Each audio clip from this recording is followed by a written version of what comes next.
भगवते वासुदेवाय नमः।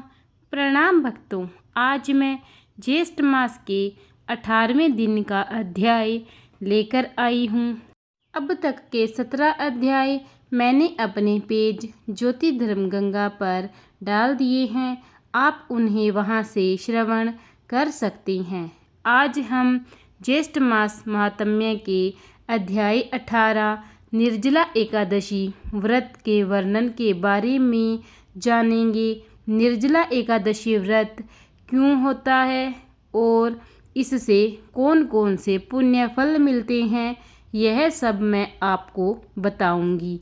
हमें प्रतिदिन प्रातःकाल स्नान करके ज्येष्ठ मास का महात्म्य सुनना चाहिए और ज्येष्ठ मास के महात्म्य में 30 अध्याय हैं। मैं प्रतिदिन एक अध्याय आपके लिए लेकर आती हूँ और इसी कड़ी में आज हम अष्टदश अध्याय 18वें अध्याय का रसपान करेंगे। भीमसेन जी कहने लगे कि हे तात, आपने जो एकादशी का व्रत और उसका जो महात्म्य कहा है, यह मुझको कुछ मूढ़चित होने से सत्य प्रतीत नहीं होता। अतः आप वात्सल्य भाव त्याग कर ठीक ठाक बात बतलाइए। यदि आप सत्य वचन कहेंगे तो मैं विदुर वचन सदृश धृतराष्ट्र के प्रति जो विदुर ने वचन कहे थे उसके समान नष्ट हो जाऊंगा। हे तात, मंत्री, पुरोहित और वैद्य, इनको सत्य और यथार्थ वचन ही बोलने चाहिए, अन्यथा केवल मीठे वचन बोलने से उनके धन, धर्म और शरीर तीनों नष्ट हो जाते हैं। व्यास जी कहने लगे कि हे पवन पुत्र भीमसेन, हमने जो पहले संक्षेप में तुमसे कहा है वह सर्वथा सत्य है, इसको असत्य नहीं मानना चाहिए। और अगर फिर भी तुमको यकीन नहीं हो रहा है तो मैं इस विषय में तुमको एक प्राचीन इतिहास सुनाता हूँ। तुम उन सकंद जी के वचनों को सुनकर संशय रहित हो जाओगे। पूर्व काल में कालाजन पर्वत पर पुलिंद नाम वाला विख्यात समस्त धर्मों का पालन करने वाला और उनका ज्ञाता हुआ।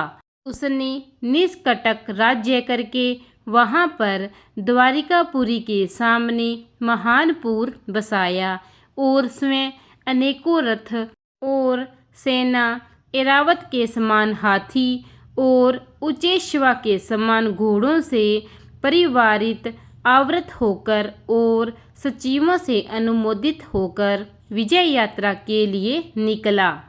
100 योजन के परिणाम में उसकी सेना पुर से बाहर निकली और राजा के साथ चलने वाली जो पैदल सेना थी वह सारी पृथ्वी पर छा रही थी। 7 व्यूह सेना की रचना से युक्त वह सेना 7 महासमुद्रों के समान प्रतीत होती थी। राजा ने बड़े बड़े मंडलिक वीर राजाओं और सेवकों को जीतकर उनसे बहुत सा धन और कर लेकर अपने पुर को वापस लौटा। इस तरह पृथ्वी की अनेक चक्रवर्ती राजाओं को जीता। जिस जिस सेनापति को बलवान सुनता था वहाँ वेगपूर्वक जाकर उनको जीत लेता था। इस प्रकार घूमते घूमते राजा के गुप्तचरों ने आकर राजा को संदेश दिया कि महाराज, यहाँ पर सब बलों का मालिक एक परम धर्मात्मा एक राजा है, जो कि श्रुति, स्मृति और पुराणों का ज्ञाता, देवता तथा अतिथि का पूजा करने वाला, सत्य प्रतिज्ञा और बड़ा शूरवीर है। आज तक किसी से भी नहीं जीता गया। उसको बिना जीते इस भूमंडल में आपकी कीर्ति संतुष्टदायक नहीं हो सकती। अपने गुप्तचरों से यह समाचार सुनकर राजा पुलिंद ने अपने मंत्रियों और सेना सहित उस प्राचीन पुरी के संपूर्ण नगर को चारों तरफ से घेर लिया और राजा पुलिंद के सैनिक उस नगर के चारों तरफ स्थित हो गए, जैसे वन में बहुत से गीदड़ों द्वारा एक सींग को घेर लिया हो। इसी तरह उन्होंने उस नगर को चारों तरफ से घेर लिया। हे तपोधन, उस समय उस नगर में बड़ा कोलाहल मचा। कुछ लोगों ने राजा से और कुछ ने मंत्रियों से जाकर कहा, हे राजन, उस दिन ज्येष्ठ मास के शुक्ल पक्ष की एकादशी तिथि थी। उस नगर के सभी लोग स्नान आदि करके भगवान विष्णु जी की पूजा में रत हो गए और पूजा में लीन होने के कारण आपस में बातचीत भी नहीं करते थे। ऐसे समय में राजा पुलिंद के सैनिकों ने ग्राम में घुसकर लूटपाट मचा दी। इसी बीच में किसी ग्रामवासी ने राजा पुलिंद को नमस्कार कर हाथ जोड़कर अति शांति के साथ जाकर यह वचन कहा कि हे राजन, आज बड़े पुण्य देने वाली एकादशी का व्रत है और हमारी राजा समस्त नागरिकों के साथ पूजा में स्थित हैं। आज नागरिक लोग तथा राजा भोजन, भाषण, हिंसा, मिथ्य वचन तथा और भी किसी काम का किसी प्रकार का दोष कर्म नहीं करेंगे। इसलिए आप हे राजन, आज और कल के लिए कृपा कीजिए। मैं अपनी राजा की आज्ञा से नहीं आया हूँ। मैंने यहाँ की जो निश्चित बात है स्वयं अपनी विचार से कहने आया हूँ। अतः हे राजन, इन दिनों में आप जो कुछ भी करेंगे हमारे राजा उसे सहन करेंगे, परंतु परसों क्या होगा यह मैं नहीं कह सकता और न ही जानता हूँ। इति श्री ज्येष्ठ मास महात्म्य निर्जला एकादशी व्रत वर्णन अष्टदश अध्याय संपूर्ण। इसके आगे का महात्म्य मैं आपको कल सुनाऊंगी। प्रेम से बोलिए विष्णु महाराज की जय। अब हम भगवान विष्णु जी की आरती करेंगे। ओम जय जगदीश हरे, स्वामी जय जगदीश हरे। भक्त जनों के संकट क्षण में दूर करी। ओम जय जगदीश हरे।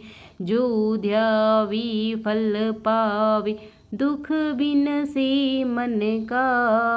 सुख संपत्ति घर आवे, कष्ट मिटे तन का। ओम जय जगदीश हरि। माता पिता तुम मेरे, शरण गहूँ मैं किसकी। तुम बिन और न दूजा, आस करूँ मैं जिसकी। ओम जय जगदीश हरि। तुम पूर्ण परमात्मा, तुम अंतर्यामी। पार ब्रह्म परमेश्वर, तुम सबके स्वामी। ओम जय जगदीश हरि। तुम करुणा की सागर, तुम पालन करता। मैं मूर्ख खल कामी, कृपा करो भरता। ओम जय जगदीश हरि। तुम हो एक अगोचर, सबके प्राणपति। किस विधि मिलूं दया में मैं तुमको, मैं कुमति। ओम जय जगदीश हरि। दीन बंधु दुख हरता, तुम ठाकुर मेरे। अपने हाथ उठाओ, द्वार पड़ा मैं तेरी। ओम जय जगदीश हरि। विष विकार मिटाओ, पाप हरू दीवा। श्रद्धा भक्ति बढ़ाओ, संतन की सेवा। ओम जय जगदीश हरि। तन मन धन और संपत्ति सब कुछ है तेरा, तेरा तुझको अर्पण क्या लागे मीरा। ओम जय जगदीश हरे। जगदीश्वर जी की आरती जो कोई नर गावे, कहत शिवानंद स्वामी मन वांछित फल पावे। ओम जय जगदीश हरे। प्रेम से बोलिए विष्णु महाराज की जय। प्रिय भक्तगणों, अगर आपको मेरी यह कथा ज्येष्ठ मास का महात्म्य अच्छा लगा हो तो इसे लाइक और शेयर ज़रूर कीजिए। और अगर अब तक आपने मेरे चैनल को सब्सक्राइब नहीं किया है तो कृपया करके उसे सब्सक्राइब कीजिए और बेल आइकन दबा दीजिए, ताकि मैं नित्य जो भी कथाएँ लेकर आऊँ वो सर्वप्रथम आप तक पहुँच सके। धन्यवाद।